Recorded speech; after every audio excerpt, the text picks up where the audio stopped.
ప్రభుత్వం సృష్టించిన ఇసుక కొరతతో స్థానిక ప్రజలు ఇబ్బందులు పడుతుంటే పాలకులకు సోయి లేకుండా పోయిందని భద్రాద్రి కొత్తగూడెం జిల్లా అధ్యక్షులు మాజీ ఎమ్మెల్యే రేగా కాంతారావు ఆగ్రహం వ్యక్తం చేశారు. మణుగూరు బీఆర్ఎస్ పార్టీ శ్రేణులతో కలిసి మణుగూరు అంబేద్కర్ సెంటర్లో నిరసన ర్యాలీ నిర్వహించి ధర్నా చేపట్టారు. అనంతరం బీఆర్ అంబేద్కర్ విగ్రహానికి వినతి పత్రం అందజేశారు. ఈ సందర్భంగా రేగా మాట్లాడుతూ ప్రజాపాలన పేరుతో అధికారంలోకి వచ్చిన కాంగ్రెస్ ప్రభుత్వం ప్రజల ఆకాంక్షలను నెరవేర్చడంలో విఫలమైందన్నారు. ఒకవైపు అక్రమ ఇసుకపై కొరడ జొలిపిస్తానని ప్రకటించిన సీఎం రేవంత్ రెడ్డి అందుకు విరుద్ధంగా వ్యవహరిస్తున్నారని ఆరోపించారు. స్థానికులు చిన్న పని చేసుకోవాలన్న ఇసుక కొరతతో నానా అవస్థలు పడుతున్నారని ఆవేదన వెలుబుచ్చారు. భద్రాద్రి కొత్తగూడెం ఏజెన్సీలో ఇసుక అక్రమ రవాణా జరుగుతున్న అధికారులు ఏం చేస్తున్నారని ప్రశ్నించారు. ముఖ్యమంత్రి కార్యాలయాన్ని అడ్డుగా చేసుకుని అక్రమ ఇసుక వ్యాపారం చేస్తున్నారని రేఖ మండిపడ్డారు. తక్షణమే స్థానిక అవసరాలకు ఉచిత ఇసుకను సరఫరా చేయాలని డిమాండ్ చేశారు. ఈ కార్యక్రమంలో మాజీ జెడ్పీటీసీ పోషం నరసింహారావు, మణుగూరు మండల అధ్యక్షులు కుర్రి నాగేశ్వరరావు, నాయకులు అడప అప్పారావు, వట్టం రాంబాబు దొర, యాదగిరి గౌడ్, మండల యువజన సంఘం నాయకులు, మహిళా విభాగం తదితరులు పాల్గొన్నారు.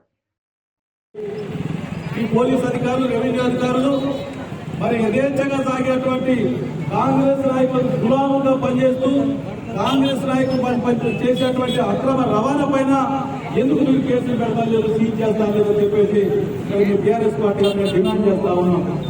దీనందరికీ సూత్రధారి పాత్రధారి మొత్తం పూర్తిగా సీఎం రేవంత్ రెడ్డి కన్సర్న్లోనే నడుస్తూ ఉంది ఇసుక అక్రమ రవాణా. అందుకనే మేము టీఆర్ఎస్ పార్టీగా పేదలకు స్థానికంగా అనేక ఇబ్బందులు ఎదుర్కొంటున్నటువంటి రైతాంగానికి ఉచితంగా ఇసుక అందించేంత వరకు కూడా మరి పూర్తిగా మేము దశల వారీగా ఈరోజు ఒక్కరోజు ప్రారంభం మాత్రమే ఇది పెద్ద ఎత్తున మరి జిల్లా స్థాయి వరకు మరి రాష్ట్ర స్థాయి వరకు పెద్ద ఎత్తున ఒక ఉద్యమంలో మరి పెద్ద ఎత్తున ఈ ఆలయాలు అరికట్టేంత వరకు మరి అధికారులు మేల్కొనేంత వరకు ఇంకా వీళ్ళంతా కూడా 100 సంవత్సరాలు రేవంత్ రెడ్డి రాజ్యం అనుకుంటా ఉన్నారు, రాజ్యానికి అధిపతి అనుకుంటా ఉన్నారు. అది కుంగితే ఊడిపోయేటువంటి పాదమైనది. ఎప్పుడు ఉంటాడో ఎప్పుడు పోతాడో తెలవనటువంటి పరిస్థితుల్లో వాళ్ళు కొట్టుకుంటా ఉన్నారు. అందుకనే ఇలా రేపు 100% టీఆర్ఎస్ పార్టీ ప్రభుత్వం రాబోతా ఉంది. ఇటువంటి అధికారులు ఎవరిని కూడా వదిలిపెట్టేటువంటి ప్రసక్తే లేదు. మేమంతా కూడా రికార్డ్ చేస్తా ఉన్నాం. కానిస్టేబుల్తో ఫోన్ చేయించేది, మీరు మాట్లాడేది, ఎవరెవరితో మాట్లాడే మొత్తం రికార్డ్ చేసినాం. 100% మీ రికార్డ్ అంతా కూడా మేము భద్రంగా పెట్టుకున్నాం.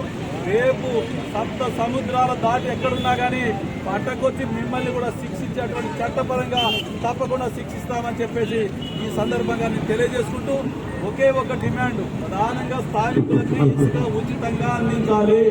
స్థానికులకు ఇసుక అందించే వరకు అక్రమ రవాణాను అరికట్టేంత వరకు అక్రమదారులకు మద్దతు తెలిపేటువంటి అధికారులను సస్పెండ్ చేసేంత వరకు